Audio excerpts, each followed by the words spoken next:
Good morning, and welcome to Connections Radio Show, where we talk about ideas that matter. I'm glad you've made the connection and are with us today. I'm Lori Fitz, your host. The goal of our show is to explore a wide range of topics that challenge us to see ourselves, our community, and the world around us that gets us thinking, imagining, feeling, get us wondering, gets us connected, and perhaps inspired or challenged to do just a bit more because we're making the connection. Our Connections radio shows are co-produced programs that address cultural identities, celebrating the richness of multicultural voices, sharing cultural perspectives and insights. We discuss needs and opportunities for multicultural communities and allies, addressing the challenges in creating true social justice and equity, and doing it with straight talk. Together, we're hopeful that meaningful change is possible with inclusion for all. Today, our show is co-produced with the Diversity Institute. I have Melissa Adams, who is the president and executive director, as my co-host. And the Diversity Institute believes that diversity is everybody's business. The potential of all individuals are important. They work with organizations to develop strategies that build leadership capacity and promote inclusion, helping organizations move beyond the check-the-box diversity, equity, inclusion to looking at more meaningful and sustainable change. The Diversity Institute continues to provide a brave space where leaders can increase their cultural awareness, deepen their knowledge, and practice skills in a supportive learning environment. Welcome, Melissa. I am glad to have you as my co-host today. Well, thank you so much, Lori, and I'm so happy to be here with you. Well, there's a lot in the news, isn't there? We've got social justice issues and recently a lot of injustices that are front and center. The abuse continues. Yeah. It's crazy. And then on top of all of this, in the mix of this weave, we also have the Juneteenth celebration, and a celebration that not everyone understands. So I'm looking forward to discussing with you today how we weave together the past, present, and potential for the future. Yeah, I am so happy to be here with you as well. As we are in the month of June, there are a lot of different things that are going on around our country, and a lot of different celebrations, and as well, there are a lot of different folks who are seeing the world from a new perspective and hoping to see change happen in 2020.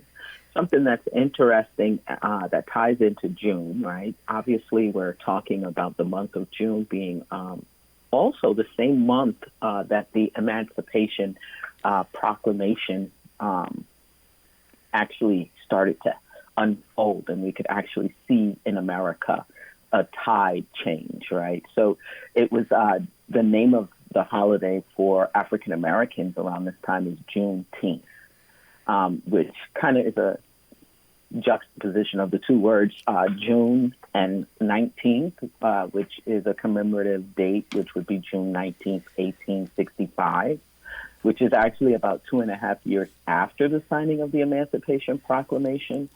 And the story goes that some federal troops had to go down to Galveston, Texas, to take control of the state and ensure that all enslaved people would be free.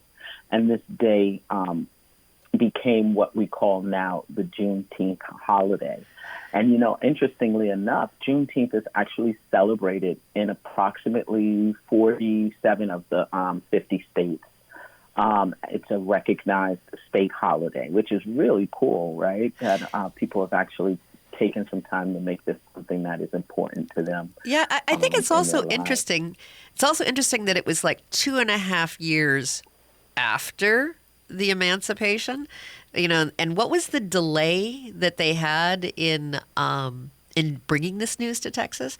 And I've heard there was a couple different stories. One was a messenger was murdered on his way to Texas. And another, it was deliberately withheld by enslavers to maintain the labor force on the plantations. I think the latter is more of the real story. Well, it could, who knows? But, I can understand I wish I didn't understand. I can envision is probably another word for it. I can envision how they wanted to have one last cotton harvest and the cruelty of keeping people enslaved after the emancipation is juxtaposed, though, with the joy of the realization that the slaves were free. And right. And I also think it kind of ties into information. Yep. Right? Yeah. The lack of information is also a form of, in the work that we do, we help organizations sometimes understand corporate bullying. And withholding information is a form of corporate bullying. It's a form of withholding power, because power is information. So we, like you said, we were not there, but I do believe it had a lot more to do with being stubborn and not wanting to. Because if you think back 1865, we had telegraphs and probably newspapers and things of that nature that allowed people to move information a little bit quicker than 2 years. Right. Oh. But change is hard, and that's something else that you deal with. I mean, you're really dealing with change management and how to look at the stories in people's head, and how do you change some of those stories in your head, and how do you share information in ways that's meaningful and not shorthand? Because I think there can be ways that people will, I shared this information, but is it in a way that's decipherable? So much, I think what happens in the corporation is subtext. They don't necessarily spell it all out because they don't think through that some of the subtext and some of the shorthand isn't clear. Yeah. So as we try to look at this situation, we can also think about our history as a country, and the fact that in that instance, right, Juneteenth is actually another good opportunity to think about the fact that we've actually, although it's the horrific institution of slavery that was embraced by our country, we can look at Juneteenth and see it as a showcase of the strength in the American spirit to recognize wrong. Yes. And try to set about making it right. And I love that it became a celebration as a time to reassure each other. It's a time to gather the family members. It was a time to be able to claim what freedom could be. And doing it with, fishing and rodeos and barbecue and baseball and, all the things that are beautiful about celebrating family. Yeah, it is. Right. It's also some of the obviously we've had our issues in American history. And I think when we can acknowledge a wrong and then move forward from there, that shows real conviction, right? And that shows the real character of the fibers that hold this country together. And we are tested right now in questioning wrongs and saying we need to make changes.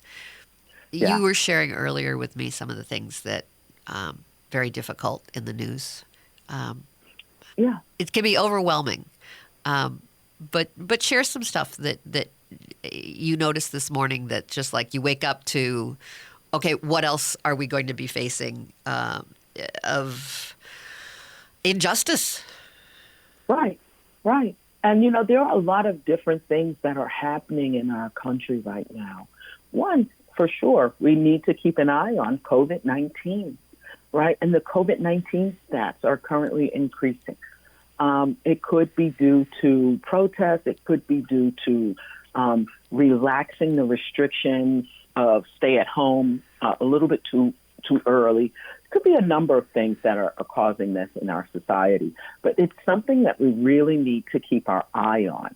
And as we think about COVID-19 and its impact on specific communities, specifically more vulnerable communities, we know our African-American community is hit or are impacted at a more dramatic rate when it comes to COVID-19. It's a horrible disparity.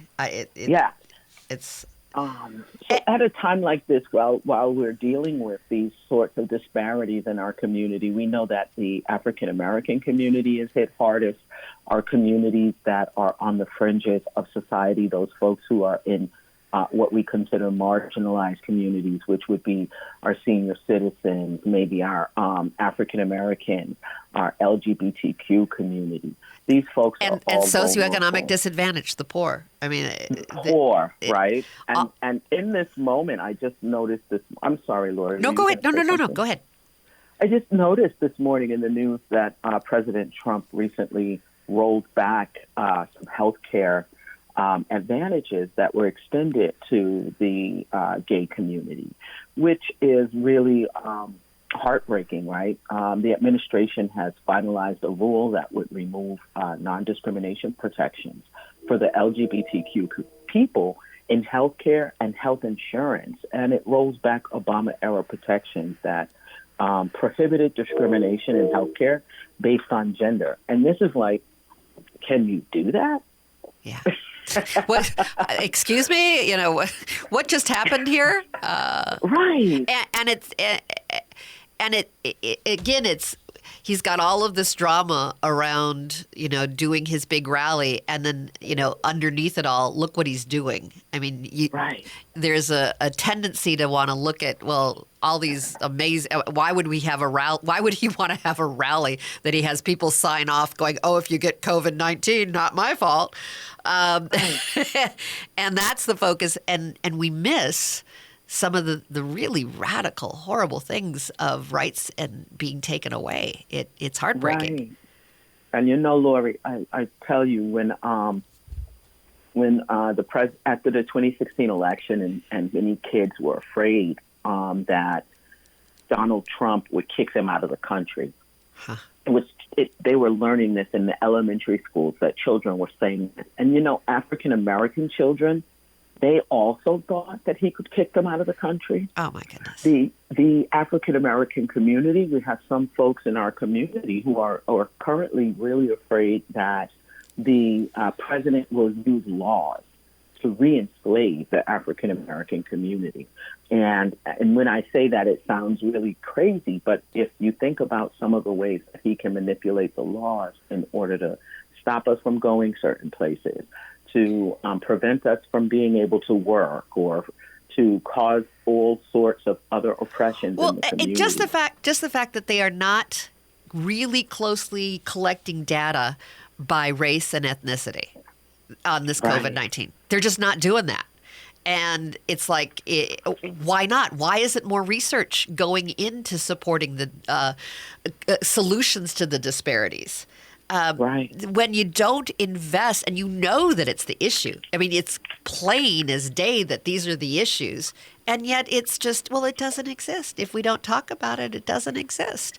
And meanwhile, COVID-19 is wreaking havoc and hitting the disparities of the people of color, of older people, of the poor that don't have good access to health care. I mean, it breaks my heart. Yeah, and at the end of the day, right, obviously it's that some of us can say, well, I have good health care, I'm not poor, I won't have to deal with that. But the people who are delivering your food, the people who are preparing your food, the people who are working in the supermarket, the people who are doing the daily brunt work, keeping America running, are the people who are being exposed. And those people still have to go back to their homes and back to their communities. So if we're not protecting those folks who some of us would consider the least of us, we're doing ourselves a disservice because we're not protecting ourselves, if that makes sense. Oh, it does. What strikes me is there can be a complacency of, it's really not my problem. It's another person's problem. It's the other person. It's not me. Well, at what point do we look at everybody as family? At what point do we look at our country as as an us and not an us and them? That you wouldn't be saying that about your family. Why aren't we family? Why don't we have that sense of connection? I think there's a great point to that, but we might need to go to a break. Yes, we do. We do. I was just about to say thank you. I want to make sure folks know how to learn more about what you do. So why don't you share your website, and Sure. Then we'll go to commercial, but we'll be back. There's lots more to talk about. We're at www.thediversityinstitute.org. And stay with us. We're going to be talking more about the Juneteenth celebration, the history, the present, and hope for the future. So stay with us.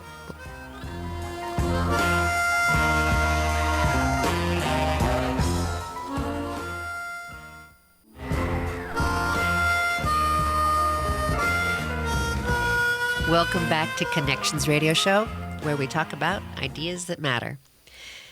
And I have my co-host today, Melissa Adams, who is the president and executive director of the Diversity Institute. And the Diversity Institute is co-producing our show today. They're our partners. And I'm just delighted to have you as my co-host today. Thank you, Melissa, for joining us. Oh, well, thank you for having me. I'm so happy to be here. And we're talking about Juneteenth coming up on June 19th. We're also talking about what stuff is happening right now and what do we do? How do we shape the future? I want to share a quote that I found about Juneteenth. On Juneteenth, which occurs, by the way, on this Friday, June 19th, and it is about the emancipation, word that finally got to Galveston, Texas, only 2.5 years after the war was over. But here's the quote. On Juneteenth, we think about that moment in time when the enslaved in Galveston, Texas, received word of their freedom. We imagine the depth of their emotion, their jubilant dance, and their fear of the unknown. We're still dealing with fears, aren't we? There's still a lot to be afraid of because we haven't quite come to the place of true equality and social justice, have we? I think you're so right. And we were talking before we went to break, we were talking about the numbers and the data. Yeah. And we were talking about the data for coronavirus and that the numbers, folks are not actually being honest about the numbers. They're not giving us the correct numbers. Some of the numbers are being fudged a bit. And I think that that's a bit indicative of some of the other issues that we have in our country around data. One example is that the Washington Post actually created a website called Fatal Force. And if you are a subscriber to the Washington Post, you can go to their site and see it for free. And if you are not a subscriber, you can pay $1 for a trial subscription to see it. This website actually started to track the deaths of folks who have been killed by police, and it tracks them according to their age, their race, their gender, their ethnicity, when it happened, how it happened, everything. It's a full database. And the reason I bring this up is because the reason why the Washington Post created it was because the FBI has not been tracking this information. And that is something that is a bit alarming to me. Why is this information not being tracked? Why don't we have records showing what's happening? Because if we don't have to know, then we can pretend, right? There's no problem. Exactly. It's that denial, and denial. I do believe is part of racism. I mean, we want to just not look at a problem. So if we don't track it, we don't get the data, then we don't have to look at it, do we? Exactly. So some of the data, right? And it was interesting to me because what brought this to my attention and what made me think about this was this morning I woke up and I went to social media and learned that a young man was found hanging from a tree in Texas. And if anyone is familiar with the past of racial inequality and how blacks were treated, hangings from a tree were one of the monikers of racism back then. So this is very alarming to the African American community. It is very alarming to me. that we would have something like this happen today. And how Obviously, tragic. Yeah. I mean, tragedy upon tragedy, but the symbolism to do it on the week of the holiday that celebrates the word coming to Texas that emancipation had been granted, and yet how many years later in 2020 they're still lynching Black people? I mean, Right. It's unfathomable. Right. So this is something that we really need to pay attention to. The other thing I thought was super important, and like I said, it took me this learning of Robert Fuller's death brought me to the fact that George Floyd, his death, after his death, how many people died due to police violence, right? So that is what my research went and took me on. So now first I want to start with the fact that nearly 1,000 people are killed every year despite nationwide pushes for justice and reform. And police, protests against deadly use of force by police have swept across the country since 2015, right? And then the next year, police made nationwide reforms, and then there were still 1,000 people who were killed. In 2017, 2018, and this continued, since 2015, police have shot and killed 5,400 people. This is not good, right? It's not acceptable. I mean, no. When the cry has been to reimagine policing, this is why. I mean, it's out of hand. Yeah. It's not So about now- the community. I mean, if we were Right. really protecting the community, would there be this many deaths Right. at the hands of a police? And I'm not saying I worked with law enforcement. My family's business supported law enforcement, but there's too much being expected for law enforcement to accomplish, and with that power comes abuse. Yeah. And that's part of the challenge. And I think what we have to also think about is our constituency, right? Yes, the our community. It's supposed to be community. peace officers. What happened to peace? Right. That's the thing. White Americans generally thought police to be friendly protectors, and generally looked at stories of police misconduct cynically. Right. And all of a sudden now it's beyond they their come to- experience, right? They're guardians. Yeah. They're the folks that protect us. Yes. And now, as we think about that, we would hope that due to George Floyd's death, that we would see less deadly force on the streets. However, we're actually seeing more deadly force on the street as a result of George Floyd's because of the protests and things that are happening. And we're seeing it because people are filming it.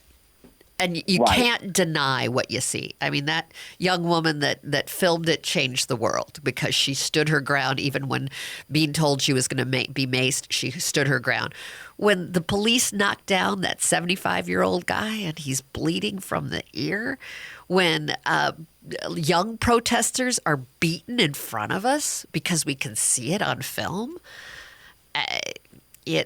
and yet you'd think that with all of this, that it being able to be seen, that there would be change. But even with being able to see it, it continues.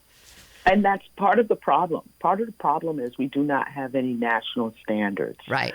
So some departments have issued like new use of force policies, or they said they'll give their officers body cameras and training on implicit bias, right? But years later, we look and we see many officers not using the body cameras because they say they're too expensive, or not turning them on when they should be on, and things of that nature. So or a cop that should not be rehired lies about his background. They don't know it, goes to another precinct and is able to be hired because there's no national database that can look up and go, hey, does this guy have any issues? Yes. Yeah. It's There's also data, no right? What are we doing right. with our data? There's no nationwide data on use of force, right? So remember, I tell you, the Washington Post came out with this in 2015. And after they came out with the Fatal Force website, the FBI, recommended, they decided that they'd start using data. So the Post demonstrated a dramatic undercut by the FBI of fatal police shootings. And then James Comey was the director, and he called the lack of federal data embarrassing and ridiculous. But we still don't see the data. Well, I wish we had some more time in this segment, but I got to go to commercial. But I want to leave the audience thinking about, we see sometimes this research. Well, there's no disparity. There's no problem. What are they looking at? They're looking at records that are being kept. And when you don't have full data being revealed, then the data that you have is not going to be enough. You have to have a concerted effort to collect and be able to be honest and transparent. And I think that's what's being protested right now is the transparency as much as anything else. Yes. Stop hiding and stop bullying. It's time to look at creating a community peace that supports and becomes guardians of the peace and not enemy of the people.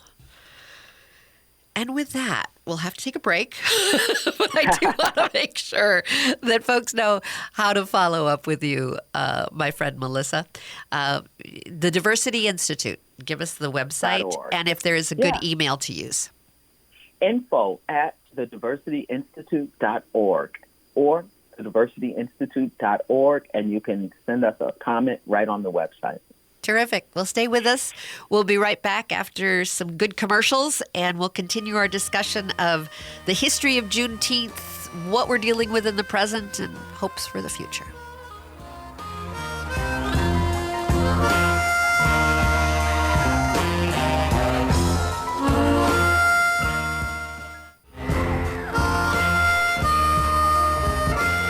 Welcome back to Connections Radio Show. I'm Lori Fitz, your host.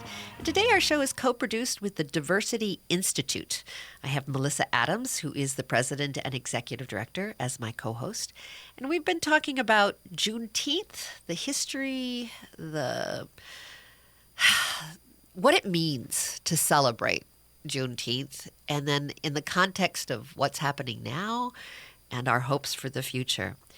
And if you're just tuned in and you're not sure what Juneteenth is, on June 19th, the Emancipation Proclamation finally made its way to Texas. And folks who, even 2.5 years after the war was over, first learned that they were free. And there was a great day of celebration, and it's become a holiday in a predominant number of our states. And I've got a couple quotes I'd love to kick us off with. Juneteenth is a day that we commit to each other the needed support as family, friends, and co-workers. It is a day we build coalitions that enhance African American economics. On Juneteenth, we come together young and old to listen, to learn, and to refresh the drive to achieve. It's a day where we all take one step closer together to better utilize the energy wasted on racism. Juneteenth is a day we pray for peace and liberty for all. Melissa, I know you're doing a lot of work with listening sessions, and you've got resources, and I know the one thing that keeps coming up over and over is, what do we do? What should we do? Yes. How do we do this? So, as you mentioned, the listening sessions, yes, Stanton Adams Consulting, we have been doing a host of listening sessions with our clients and with new corporations that are, or private, public, nonprofit organizations that are in the community and abroad who want to find out what's on the hearts and minds of their employees and their other stakeholders or other members of their constituency, forgive me. So part of what we've been learning is that this is all reeling on the heels of our issues that are bubbling up in society over the pandemic, right? So I often ask folks to just give me one word to describe I usually start off as a facilitator. We want to have something to open up with. And I thought this was a pretty good one. One word to describe how you're feeling right now. And one thing that came up a lot in these listening sessions was pain. Huh. People were in a lot of pain. People were dealing with a lot of pain. And so I've asked, what impact have recent events had on you, and what are you doing as a result? And, I'm trying to understand and learn came up a lot. It's made me very anxious and outraged. People are having conversations with friends. There's fear and confusion on connection between the protests and the riots. Some folks have been depressed and having trouble doing things, and trying to find ways to get back to just living some sort of normalcy. But I will say to folks that we will not go back to the way things were due to COVID-19 and the race and civil unrest in our society. We can see that people are, there was a movie, I don't know if you remember it, or a commercial that came out that very old, just to say, I am mad as hell and I'm not going to take it anymore. Yes. That was actually a movie about media, so it's appropriate that it was a news reporter that just couldn't take it anymore. He cracked, went out to the window, and everybody started going to the window. Yeah. And it's indicative of today. Yes. America, these are things that were bubbling under the surface for quite some time. And until we start to have these conversations, we will continue to have these issues, right? The things that go unsaid are the things that are causing us to have these resentments in society. So until we are able to have a healthy conversation about race without yelling and screaming or using violence or violent words, we will never move past this problem in our society. So it's important. The first thing that I would suggest is that people raise their own self-awareness. And Lori, you and me, we both talk about this all the time when we talk about unconscious bias. Yeah. It's a mechanism that's built into our brains as a safety mechanism. And everybody has it. Yeah.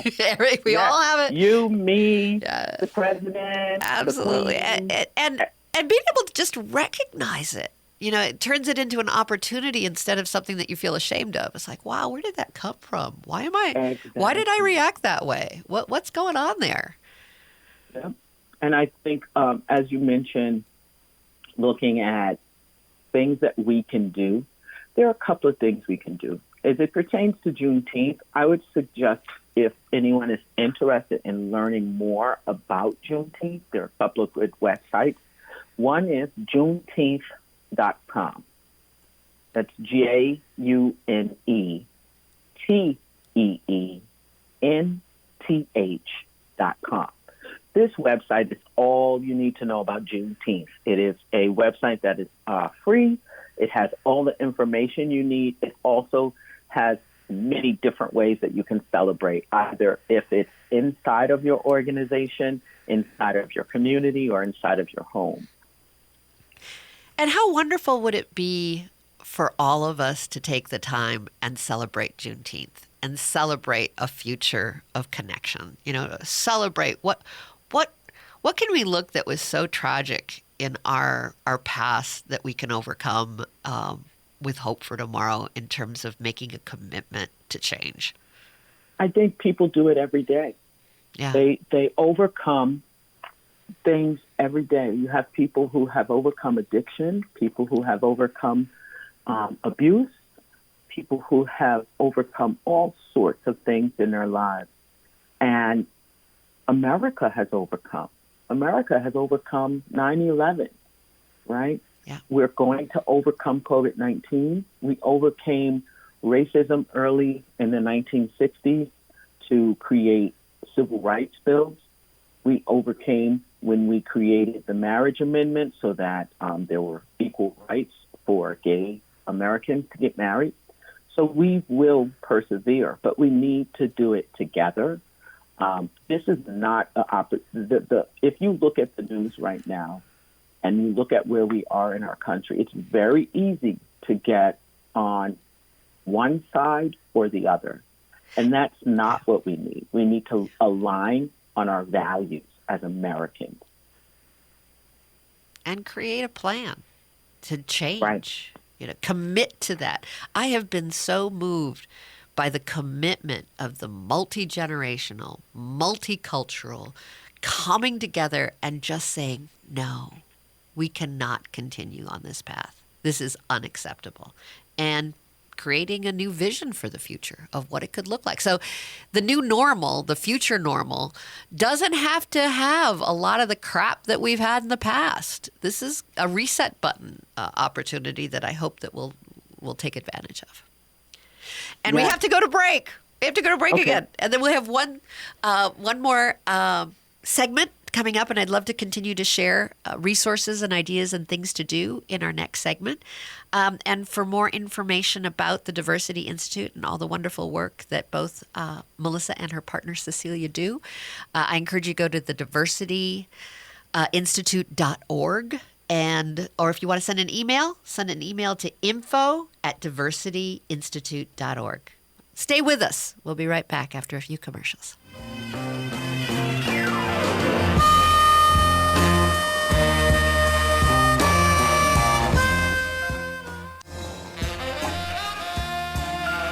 Welcome back to Connections Radio Show, where we talk about ideas that matter.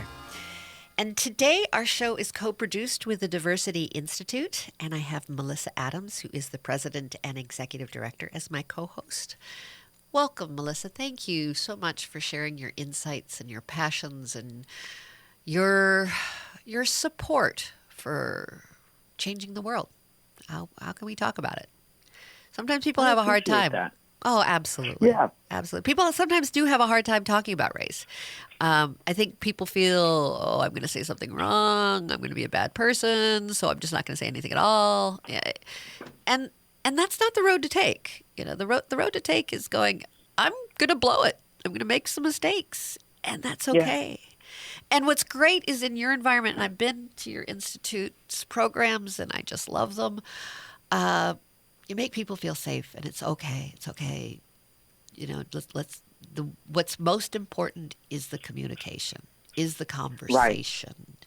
Well, first, I think we try to set the tone for a conversation, and we try to stay away from language like safe spaces, right? Because it's about having a conversation, and part of the challenge is it's hard for me to keep people safe from the impact of someone else's words. Right. So I'll give you an example. It's hard to keep people safe from the impact of my own words. I could say right now, oh, Lori, I look into my backyard and the sky is so clear and blue. And someone who is listening to our station today could say to themselves, wow, blue was my mom's favorite color, and she passed away around this time last year. So I don't know what impact such a bland statement could have on someone. We don't know people's triggers. There are all kinds of triggers out there that we have no idea. So it's hard for me to keep you safe from the impact of my words. Imagine how much harder it is to keep you safe from the impact of someone's words in our listening session. Right. So what I try to help people understand is, let's create a brave space. Let's create a space where I'm brave enough to speak my truth or say whatever is on my mind or heart, but I'm also brave enough to hear a different perspective, right? So it gives me the ability to say what I need to say, but it also gives someone else the ability to say what they need to say. And we're all going to try to be brave listeners. Absolutely. And isn't that has a little bit more heroic feeling to it than, being a victim and someone needs to keep it safe for you. No, right. you need I to like that. You need to step to the plate and own it, and own the fact that you may get hurt, and own the fact that you might hurt inadvertently.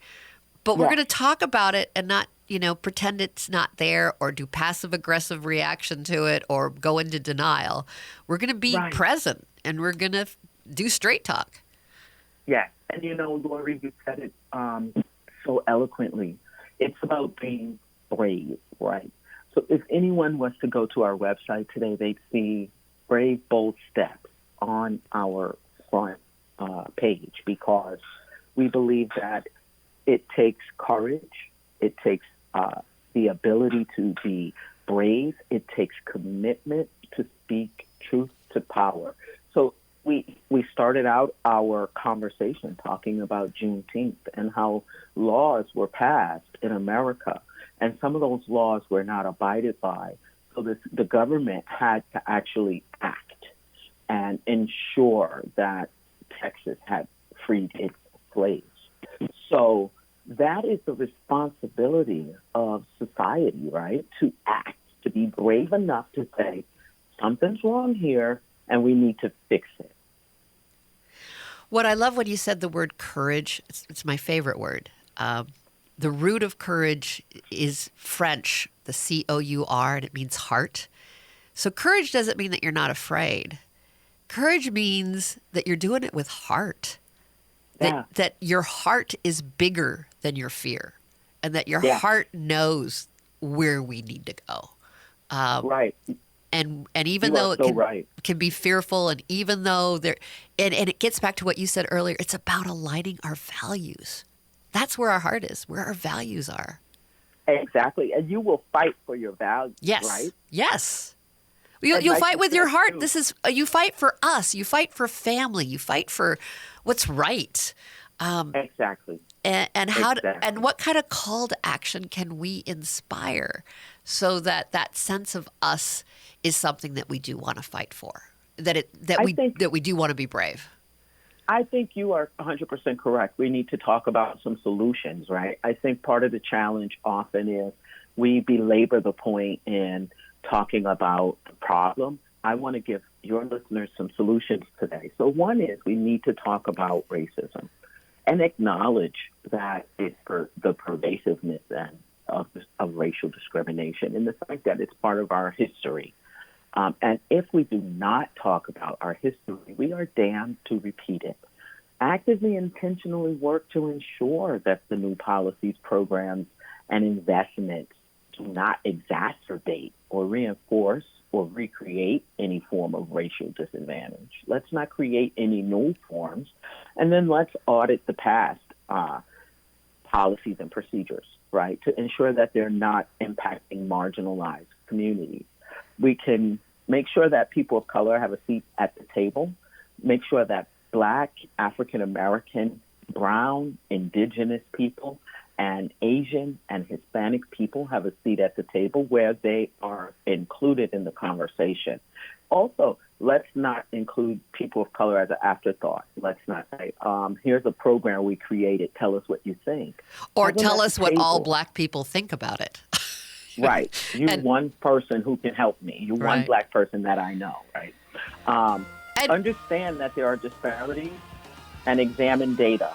And with that, I'm going to ask you to send me your list of suggestions so I can get it up on Facebook because we've got like 15 seconds left.